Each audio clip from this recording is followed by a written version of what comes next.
नमस्कार बंधुगण। आज हूँ 10 मे 2025 मसीहा शुक्रवार दिन। आज आम जानिबा 12टी राशिफल विषय। प्रथम राशि हूँ मेष। आज बुधादित्य जोगु प्रभावरू कर्मक्षेत्र और सामाजिक स्तर में प्रशंसा पाइबे।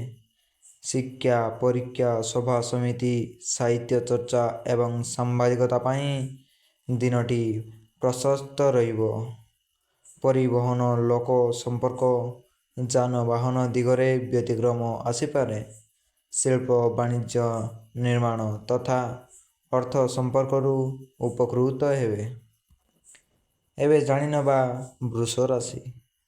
चंद्रଙ୍କ केन्द्र स्थल शुक्र विलासपूर्ण जीवन यात्रा कराइबारे साहाय्य करिवो, किंतु सहकर्मी असहयोग जनित काम गुड़िक संपूर्ण हेबा कष्टकर हेबो।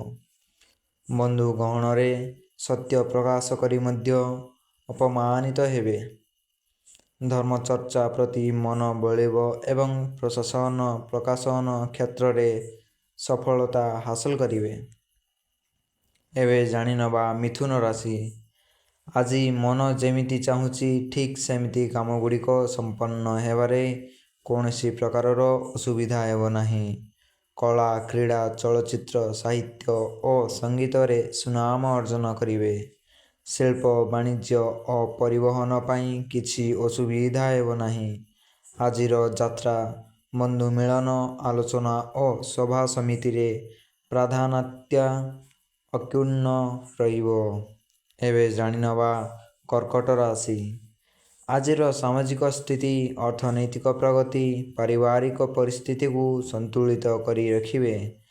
यात्रा कालीन बंधुंक सह मतांतर सृष्टि होई पारे। सामयिक प्रतिबंधक दूरेइबा सहित कर्मक्षेत्र रे मध्याह्न रे टेंशन दूर हेबो। ईर्षा परायण सहकर्मी द्वारा मिथ्या गुजब मन को आतंकित करि पारे। एबे जानिनबा सिंह राशि। कार्य सिद्धि सह पदस्थ व्यक्ति सानिध्यरु व्यक्तिगत फायदा हासिल करिवे। अन्य मनस्कता किंबा असावधानता बसत धनहानि जोगु रही। कर्मक्षेत्र रे नूतन पदक्षेप नेवा पूर्वरु भल भावरे चिंता करंतु। निज लोकंक ठारू जहा और जेतिकी पाइबा कथा ताहा पाइबा कष्टकर होई पड़िबो। एबे जानिनबा कन्या राशि। आजिर प्रत्युष यात्रा प्रीतिप्रद रहिबा सांगकु कौनसी स्थानरू खाली हाथरे फेरिबे नाही। निजे रहुथिबा परिवेशर स्थानीय व्यक्ति विशेषज्ञ द्वारा उपकृत हेबे। विभिन्न समस्या समाधान रे रास्ता खोजी बाहर करिबारे समर्थ हेबे। शिल्प, व्यवसाय, साहित्य, सांबादिकता रे उन्नति घटिबो। एबे जानिनबा तुला राशि। कर्मक्षेत्र रे नीच जातिर व्यक्ति सह कलहर सम्मुखीन हेबाकु पड़िबो। आनुष्ठानिक कर्मक्षेत्र रे सभा समिति रे कचेरी मामला रे तथा सामाजिक स्तर रे सम्मान लाभ करिवे। मूल्यवान जिनिस किणिबा, गृह निर्माण, जान मरामती रे व्यस्त रही पारंती। पदस्थ व्यक्तिंक सह आलोचना फलप्रद होई पारे। एबे जानिनबा बिछा राशि। प्रियजनक सह कलह किंबा मनांतर जनित मन चहली जाई पारे। जेउ काम आरंभ करिबा को चाहुचंती ताहा व्यतिक्रम भितरे सफल हेबो। कर्मक्षेत्र रे अन्य मानंकु संदेह चक्षुरे देखि पारंती। जमीजमा कारोबार, शिल्प, वाणिज्य, व्यवसाय और परिवहन रे समस्या लागी रहिबा जोगु व्यस्त हेबे। एबे जानिनबा धनु राशि। मनरे अशांति रहिथिले मध्य परिस्थिति को सुहाइला भले कथा कहिबे।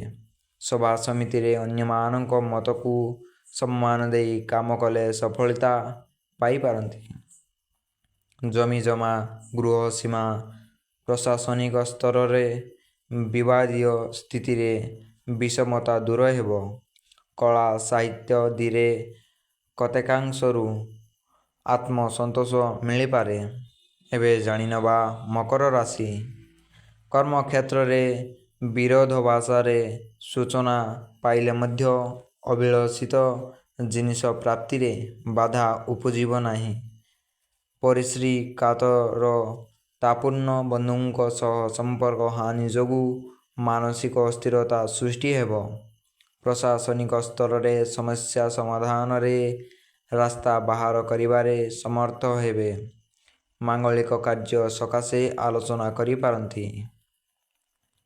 ଏବେ ଜାଣିନେବା କୁମ୍ଭ ରାଶି।